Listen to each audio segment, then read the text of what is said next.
This is System Trader Show, episode 19. Welcome to System Trader Podcast. Listen to interviews with top traders and find out how the most successful traders beat the markets and what are the secrets of their success.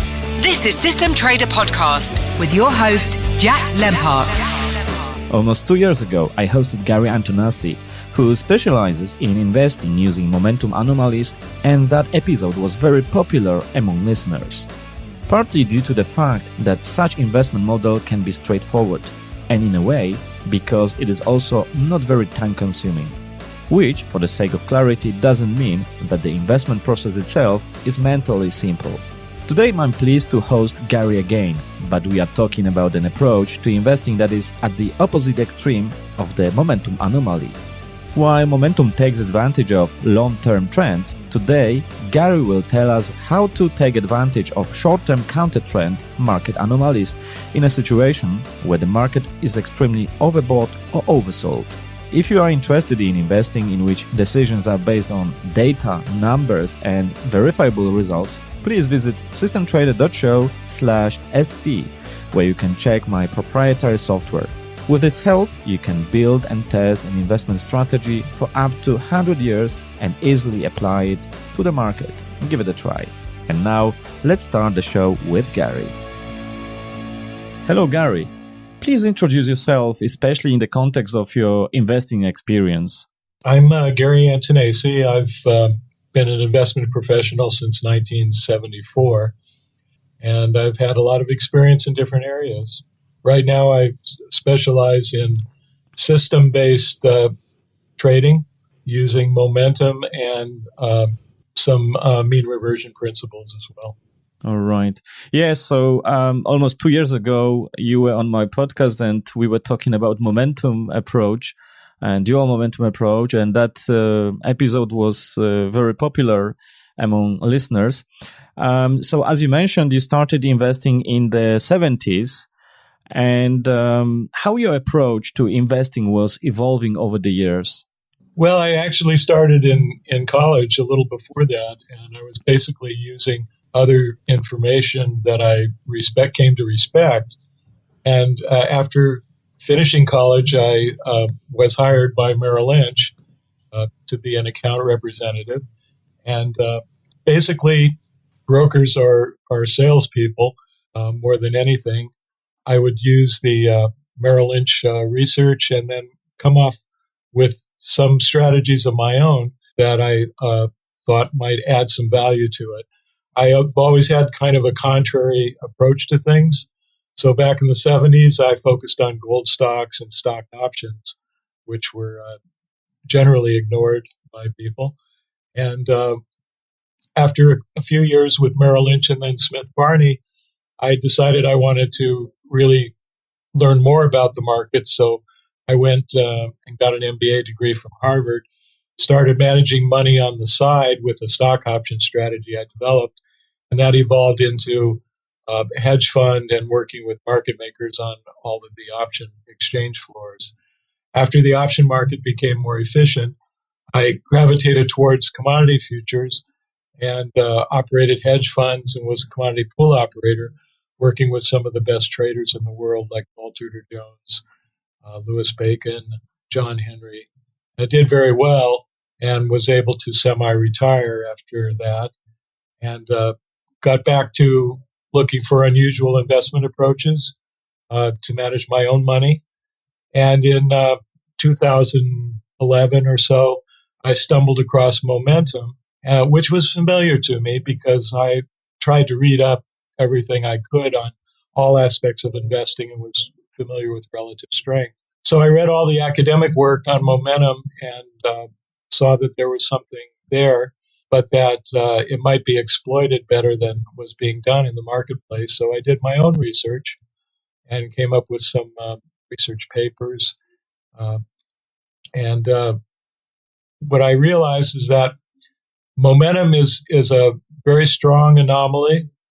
Other people have recognized that, of course, too, but that it could be best used when applied in a broader sense than just using it with individual stocks, which is how most people were doing it.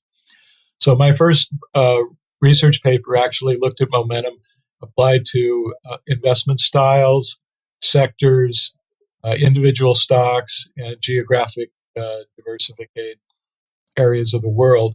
And I found that geographic diversification gave the best results. And I developed some investment strategies along those same lines.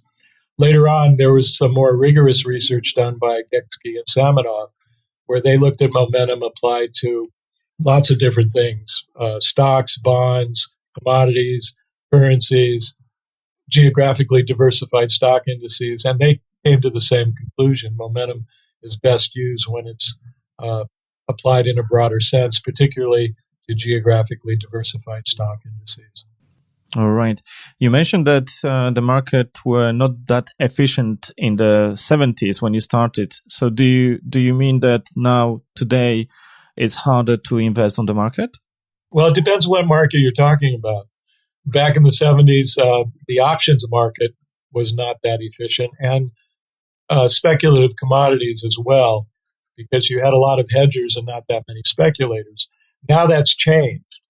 I think commodity market is more efficient now. Options market certainly is.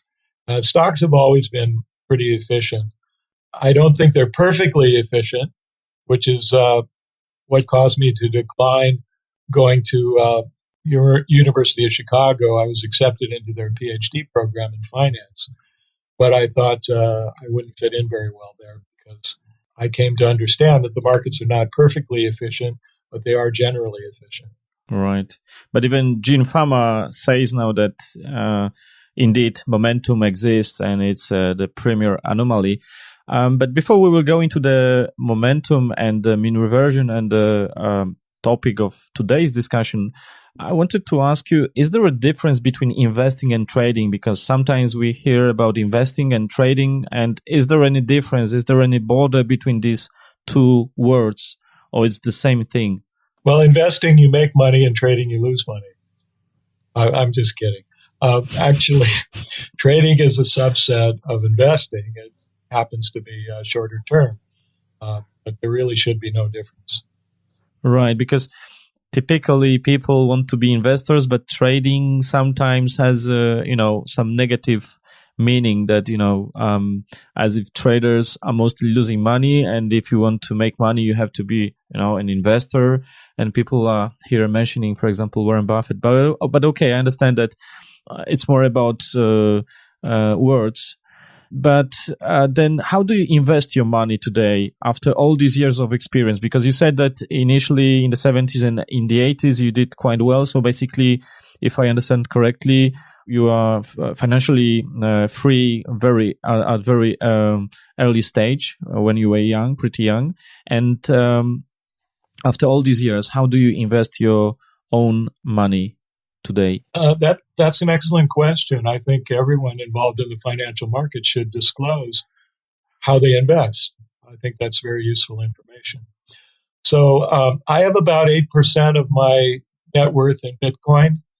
I didn't plan to have it that way, but I started with 1% and now it's 8%.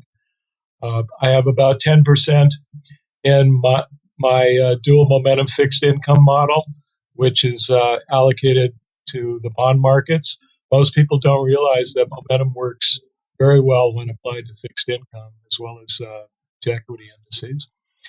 And then I have about 20% in my newest program, which I call broad ETF swing trading, or BEST. And what it does is apply all different types of momentum to the entire ETF market, non-leveraged ETFs. And it trades more frequently. It's a weekly program. And I've got about 20% of my net worth involved in that in a beta test. Right now, I always like to do things in my own account before I introduce something to the public. And then I have over 50% of the balance of my net worth invested in an enhanced version of global equities momentum model that I wrote about in my book. And that basically shifts between U.S., non-U.S. Equities and bonds, depending on relative and absolute momentum. Right. And regarding the Bitcoin, let me go back to that. Did you just buy it? I mean, you just hold it, or do you manage it actively? In 2017, I managed it actively, and then I decided I would just hold some. So I'm basically a hodler now with Bitcoin. The one thing I forgot to mention is I do have a mean reversion type, very short-term program, which I think we're going to talk about today. And I use that as an overlay in my EGM trading account. So in other words, sometimes it will have periods where it doesn't do anything because it's looking just for overbought, oversold conditions, extreme conditions along those lines.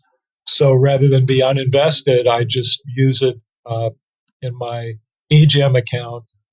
When a trade shows up, I just do the trade using some margin. Trades only last a short period of time, these type of trades. Right. Okay, we'll get back to some more details about the short-term approach.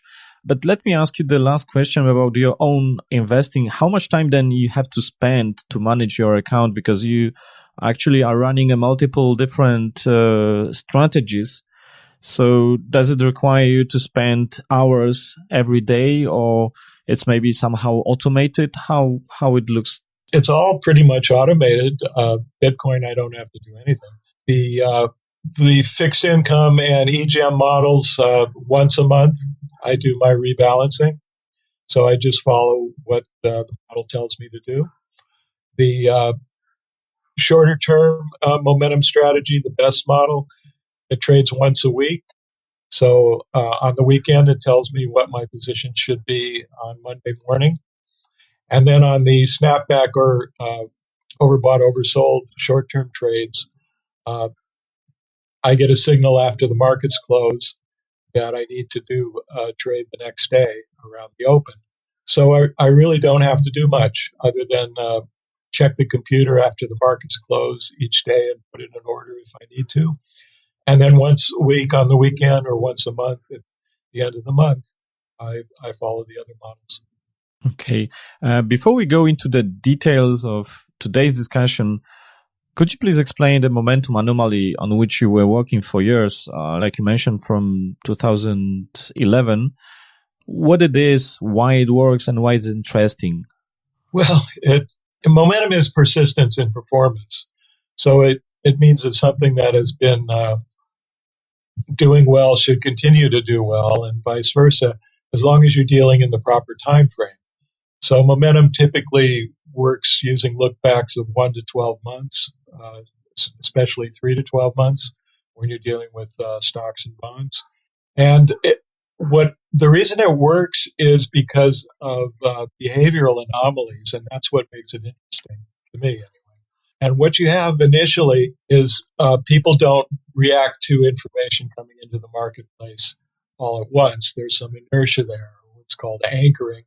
There's also the disposition effect, where people tend to sell their winners too soon and hold on to their losers too long.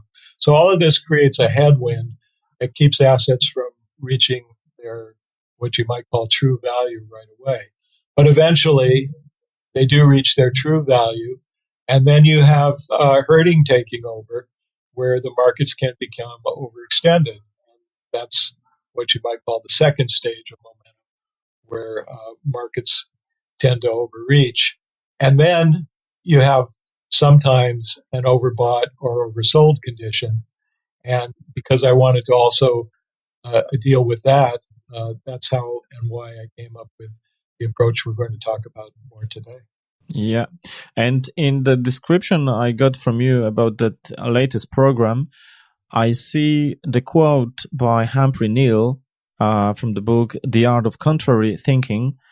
And the quote starts with the words, "When everybody thinks alike, everyone is likely to be wrong." But that seems like how momentum seems to be created. So it sounds quite, counterintuitive. So that one thing doesn't work in one context, but it works in the other. Could you please explain? Well, Neal's quote applies to the second stage of momentum where markets tend to overreact, where everybody's getting on board. You have herding, you have bubbles and blow-offs. But it doesn't apply to the first part. In the first part, actually the opposite is going on, where people are ignoring the information and nobody's thinking alike, or very few. Okay. So let's talk a bit more about your latest work, because it's a totally different investing idea to momentum, or it seems to be a different concept. Why did you become interested in something which seems to be quite the opposite of momentum? Well, as I mentioned, I've always had a contrary streak. I've always thought, well, let's look at niches that are underexploited. So back in the 1990s, I started looking at these short-term mean reverting type trades, and I was successful with it. I found that there was validity to it, but you have to be careful what markets you're doing it in. It doesn't work so well in commodity markets because you can have serious supply shocks that can cause the markets to just keep going. So, and then with individual stocks, you've got some problems too, because you could have surprises there, earnings surprises or mergers, acquisitions, or failed mergers and acquisitions. So there's a lot of idiosyncratic risk. So I found that ETFs were really the best vehicle for this type of trading. But in the 90s, there weren't early 90s, there weren't very many of them around. So I didn't go very far with it. It was just about 3 years ago that occurred to me I ought to take another look, because now there's about 2,000 ETFs. So there should be ample opportunities. And I went and researched it, and indeed I found that it worked very well. How you classify the short-term approach we are talking about now? It's not mean reversion per se, at least to my understanding, but it's a kind of counter trend on the other hand. Am I correct? Could you please explain? Yes, it uses mean reversion type energy, but it doesn't hold on until you reach the mean. It's basically just looking for short-term overextensions to the market, and then it goes the other way. So this happens quite frequently. Different ETFs will become extremely overbought or oversold, and then there's a snapback more towards their fair value. Because when they go to extreme, people who usually would take the other side of trade to keep the market in balance, they tend to just sit on their hands until the short-term momentum wanes, and then they jump on. So that's where we want to be. We want to be on the snapback part of that trade. And by the way, do you think that the value investing, is a form of mean reversion or even maybe counter trend? Because, for example, Warren Buffett said once that be fearful when others are greedy and greedy when others are fearful. So does it mean that value investing is also a kind of a form of mean reversion? Usually that's true, and the academic research supports that. They found that mean reversion operates on a daily or basis, a time frame of a week or less. And they also found that it exists on a 3 to 5 year time horizon. So that's the domain of so-called value investing. And by the way, so what's your opinion on value investing and also very popular dividend investing? There's a lot of people following that approach. I don't have a very high opinion of either one, actually. I wrote a blog post some years ago called Factor Zoo or Unicorn Ranch, where I presented evidence showing that value investing, when you look at it carefully, the evidence really wasn't there to support it. And most people, ignored what I had to say. Now they're not ignoring it so much now that value stocks have really tanked. But you can look at it just logically. Everybody likes the idea of bargains. You go to a store and you buy something cheap. Well, the reason why is because they either have excess inventory or they want to bring you in to the place to sell you something else. Well, Mr. Market doesn't care about either of those. And if something appears cheap, there's usually a reason for it. And the same goes for dividend investing. which is similar to value investing. I had a good friend some years ago, smart person, and he said to me one time, I don't care so much about what stocks do in the short run. I just want to invest my money and collect the dividends. And I know over time, stocks go up. So I cautioned him against that. I said, well, you should look at total return, not just dividends. And in fact, from an economic point of view, you might be better off not investing in dividend stocks because dividends are taxed at a higher rate than capital gains. But he didn't listen to me.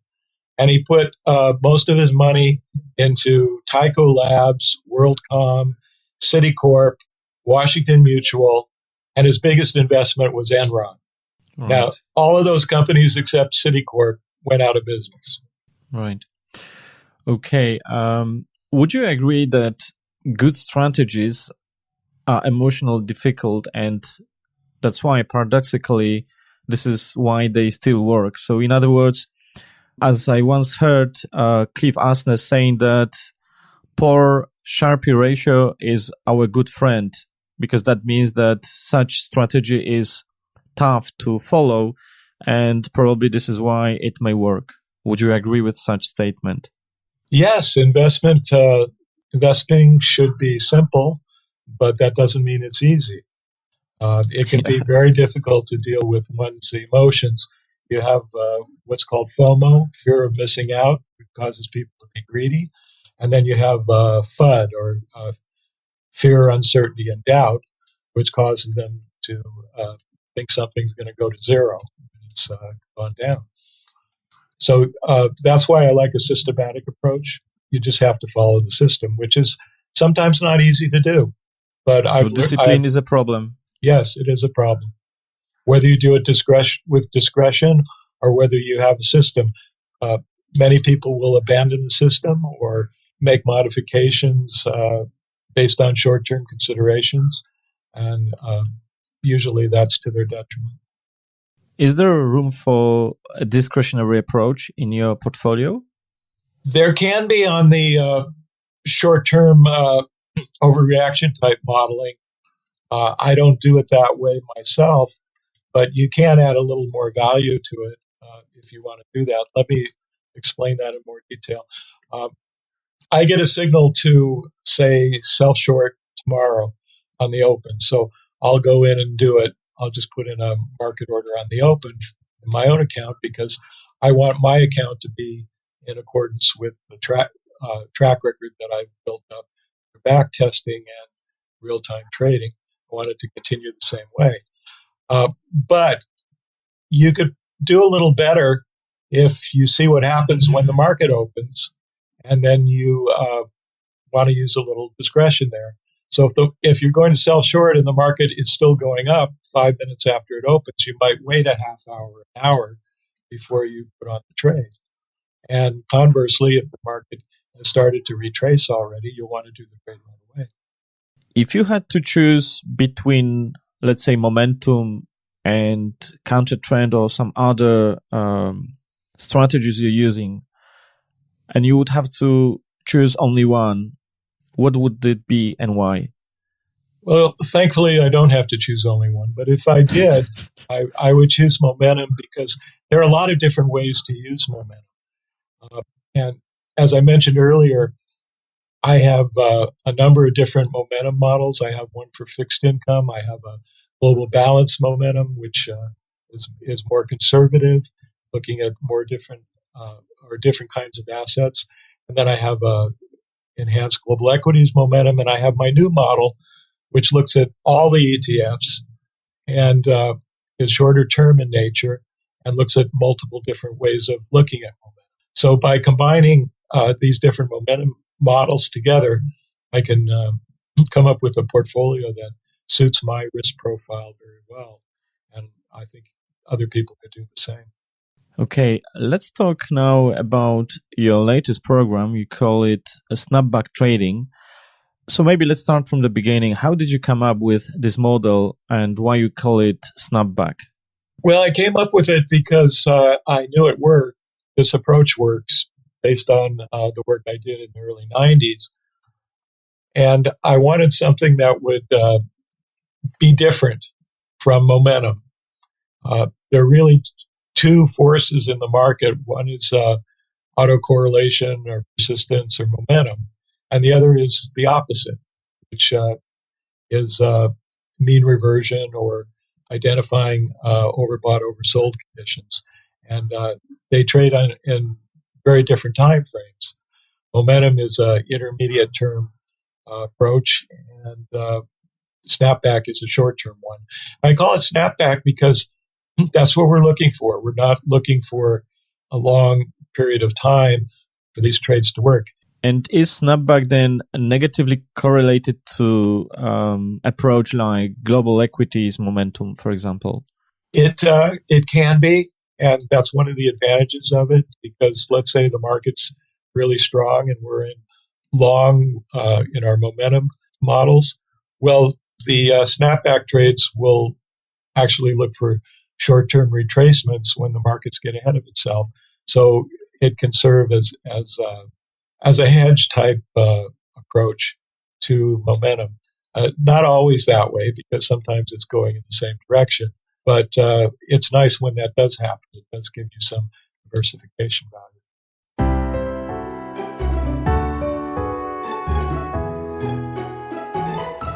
So what are the main advantages and disadvantages of Snapback model? Well, the main advantage is that it's doing something different, and not many people trade this way. So, if you look out there, you're not going to find investment advisors offering this kind of approach. At least I haven't seen any. And as I mentioned, it does give you some good diversification. The drawback is it can be psychologically challenging when everybody's wanting to buy, you're out there selling or selling short, or when the markets get clobbered and people are wanting to run to the exit, that's when you step up and put in your buy order.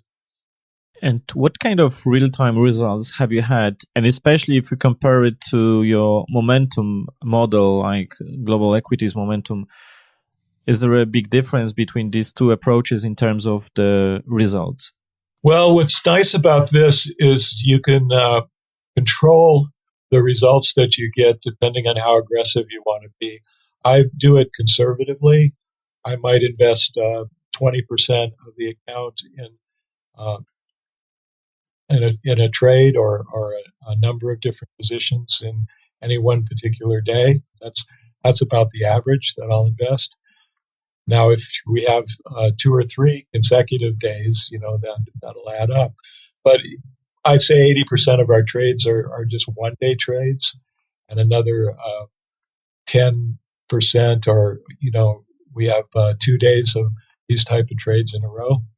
Now, the results have been about 70 to 75% winning trades, with wins being greater than losses. The average amount per trade is about 1.7%.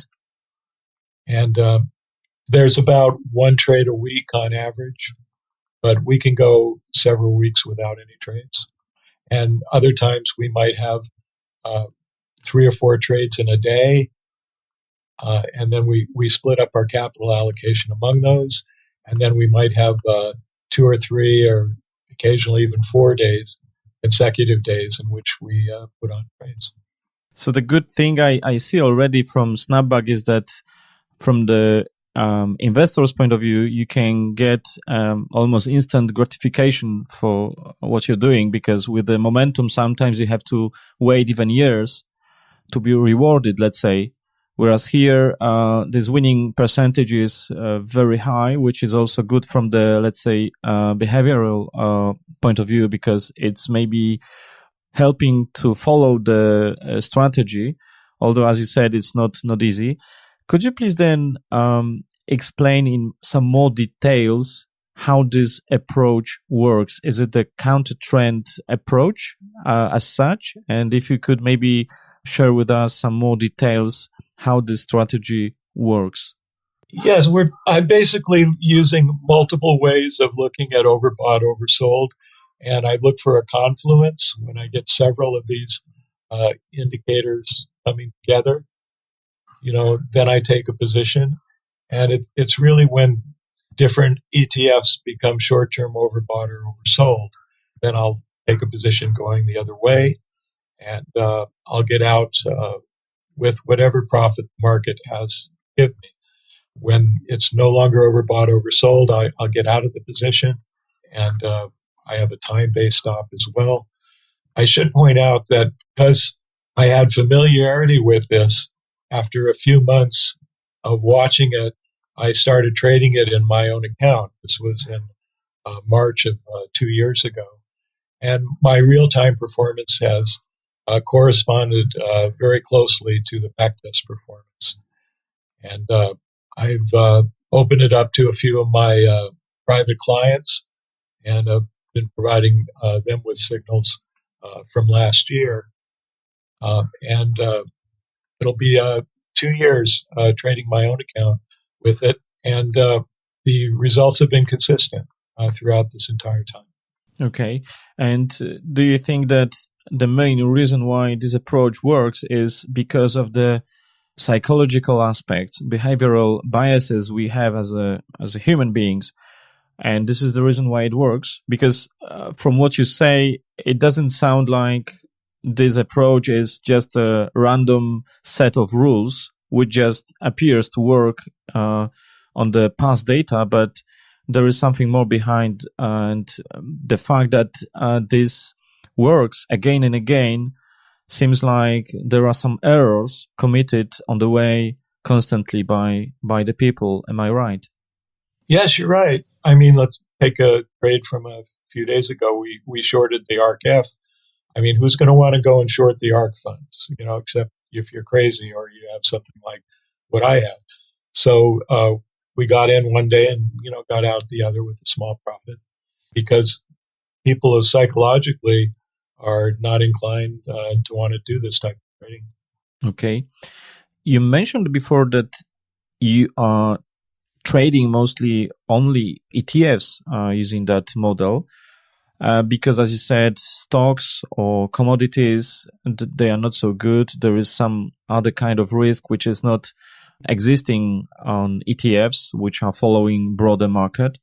So is it the only reason why you're using ETFs is just because it gives better results, or there is some other reason for that, like, I don't know, liquidity or spreads or whatever? I don't know. I like the fact that you've got a lot of stocks in each of these ETFs. It gets rid of most of the idiosyncratic risk. I only use ones that have good trading volume, so liquidity is not an issue. I've got a stable of about 65 ETFs that I'll track and that I'll do trades in. Not every ETF is suitable for it. As I mentioned before, I won't do commodity-type ETFs. There are some where the volatility is just too high. As an example, this approach has been really good at identifying overbought, oversold conditions in Bitcoin, but I won't trade it that way because Bitcoin is just too wild in its fluctuation. So knowing when to get out of the trade is problematic with the volatility is too high. I prefer ETFs that are more well-behaved, that have shown, that they behave consistently in terms of how they react to overbought, oversold conditions. And that's what my backtesting can indicate. The only problem I can see with ETFs is that the history of ETFs is short. I mean, in terms of data, because it's a kind of a data-hungry, let's say, industry when you want to backtest your ideas. So how do you create your model to be sure that it's not a curve fit? Because, the data is quite limited here. Well, the first thing is to understand that the concept works. You have 1988, Bruce Lehman did his research showing sizable return reversals from 1 week to the next in stocks. And I think it works better in ETFs. That was back in 1988. I take every ETF back to its beginning with my backtesting. And, we have some that go back quite a bit. And I can see the consistency throughout time. There's really been no change in how well that it works. So how many ETFs in your trade universe currently, and how do you select them? I mean, as you mentioned, there are 2,000 ETFs, just in United States, but I understand, first of all, that you're limiting only to the ETFs listed on American stock exchanges, right? Yes. So how you apply the filter on top of the 2,000 ETFs so that you come up with your own universe, which you are using to do the trading? Well, one of the main things is liquidity. I want to make sure that there's a lot of participation in the ETF. I like to see public participation because public is the one that gets involved in these behavioral type anomalies. Although I found plenty of investment advisors get caught up in it too. And then just like to see that through its history that it's shown that it's responsive to this type of trading. So I'll go back through to the beginning of each ETF, and I'll make sure that there's some consistency there, that it's just not a couple of trades that make it look good. That and I use price charts for doing that. Not just the numbers. I'll look through and see, well, does this look like a sensible setup? And I'll go back through the entire history of each ETF. That's why I'm limited to right now to about 65 of them. I expect I'll add a few more over time as I continue looking at the possible ones available. Okay. So typically, how many trades you have per month? I think you already mentioned. I just don't recall. Because this is like, you said that sometimes for weeks it may happen that this model doesn't generate any signal. So basically there are moments when this model, let's say, is not present on the market, you're out of the market. So typically on average per month, how many trades you make? Well, I like to look at it in terms of trading days because sometimes on a day I'll get 2 or 3 ETFs that I put a trade in, right, and then I split the capital amongst them, which I like to do because there's some diversification there. So typically there might be 4 to 5 trading days per month, and that can vary quite a bit. Some months might have 10 or 12, and others might only have 1 or 2. Right, okay. And is there any market environment in which Snapback works? It's the best moment to use Snapback, because as every model, it's not working at all times. So is there any specific environment which is especially, let's say, friendly for that kind of trading? It seems to work under pretty much all market environments from what I've seen, going back as far as I can. I'd say orderly type markets that just have short-term aberrations are the best ones. You don't want markets that are too abnormal in terms of their market activity. But even there, it will just tend to back away and not do anything. Types like that. All right. And you mentioned already about the high winning percentage and also about the returns. But you haven't mentioned about drawdowns, how severe drawdowns can be with that kind of trading, investing. Well, again, that depends on how much you invest. I tend to do investing conservatively, using this as an overlay. You could have it as a dedicated strategy now that there are enough ETFs and enough trades going on. But the average maximum drawdown per ETF is a little under 5%. That's if you were 100% invested in that ETF. And I typically invest about 20% in an ETF. Okay. So for example, if let's say I'm using some momentum strategy, which is already fully invested, do you think that using Snapback model is good to be used with on the margin account, so that normally my account is fully invested, but if there is an occasion when the Snapback model is generating a signal, then to use the margin account? Do you think that it's a good combination? That's what we do now. I think it works out really well that way, because you're not just sitting on assets idly when Snapback isn't doing anything. And Right. We're only in trades for generally 1 or 2 days. Average holding period's about 2 days. So that it's a good way to do it. And it gives an incremental return to the momentum-based accounts, which is attractive. And so far, we haven't had any kind of significant drawdowns doing it in 2 years. So it sounds like Snapback is a good addition, or maybe not extension, but addition, which improves the for example, dual momentum approach, which is in nature, let's say, long term. And just if you use Snapback model overall, the result, the return on the account is improved. Yes, that's the idea. What can we find that gives some diversification value?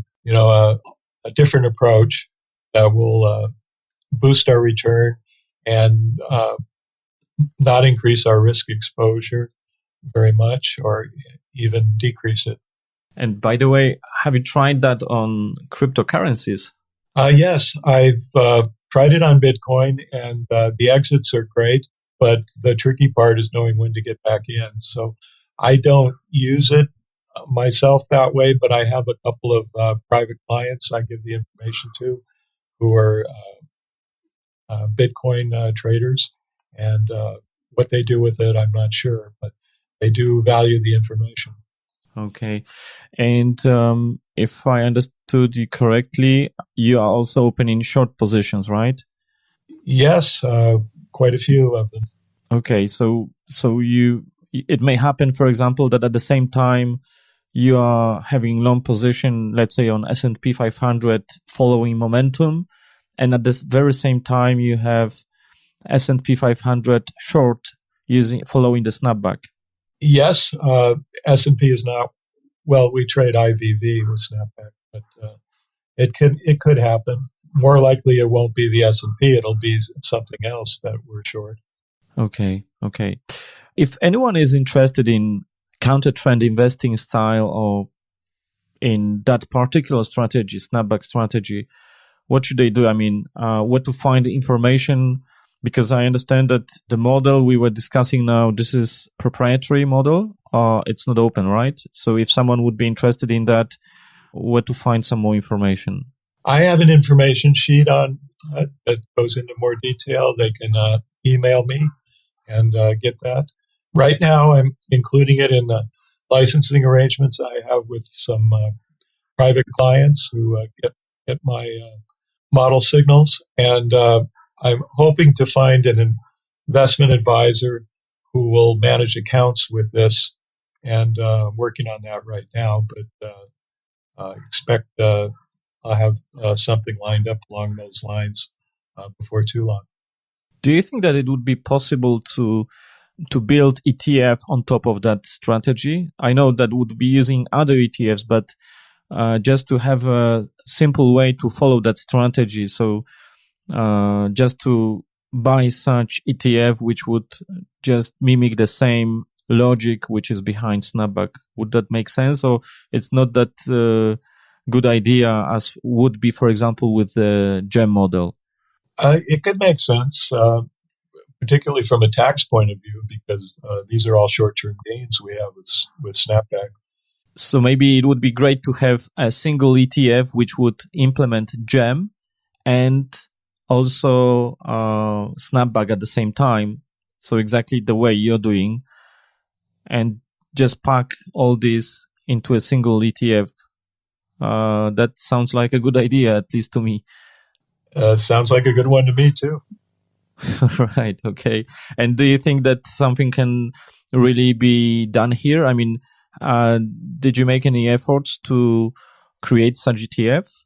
I'm a researcher, so I'm not, and I'm getting on in years, so I'm not really in a position to go and do something like that myself. But the door is open.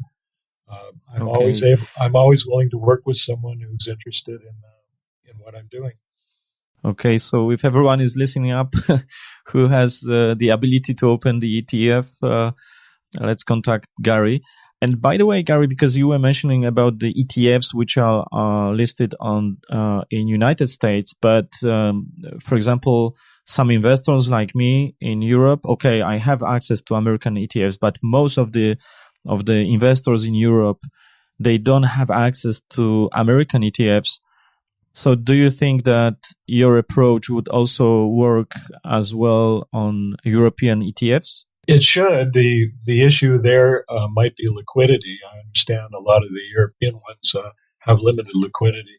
I'd also like to point out that this type of trading would be ideal for a hedge fund too. So if there are any hedge funds out there looking for another strategy, they can contact me as well. Okay. So I think that we are reaching to the end, but I have some last question, let's say from a different area than short-term trading. What do you think about passive investing? I mean here like permanent portfolios like 60-40 or whatever, some very basic ideas where we don't try to beat the market. We just buy the whole market with a different ratio of stocks and bonds in it. But we just buy it and we hold it and we don't care what is happening. And the history shows that in the very long term, like 100 years, the stock market, after inflation, the real return is around 5%. Of course, with a huge drawdowns in between. So it's not a free dinner. What's your opinion about the passive investing as such? I think it's a great approach if you can do it. The problem is the drawdowns, as you mentioned. So if you're well diversified, you have something like a permanent portfolio, it can work out well. But if you're not, it could be problematic. For example, I know a lot of people who bought Apple stock, and they tend to be buy and hold investors. And they say, well, look how much money I would have made if I had bought Apple when it first came out and held it until now. Well, I don't know anyone who bought it early and held till now, because when stocks go through 60% or more drawdowns, people tend to not want to keep holding something. All right. Okay. Thank you, Gary, for that. Is there anything else you would like to add before we will finish today's discussion, today's podcast? No. Feel free to, as I said, contact me for more information about Snapback or any of my other proprietary models. All right. So thank you, Gary, very much for your time. It was very great to have you here again. And I wish you the best of luck. And hopefully, let's talk again in the near future. Thank you very much, Nancy. Thank you. Bye. Bye.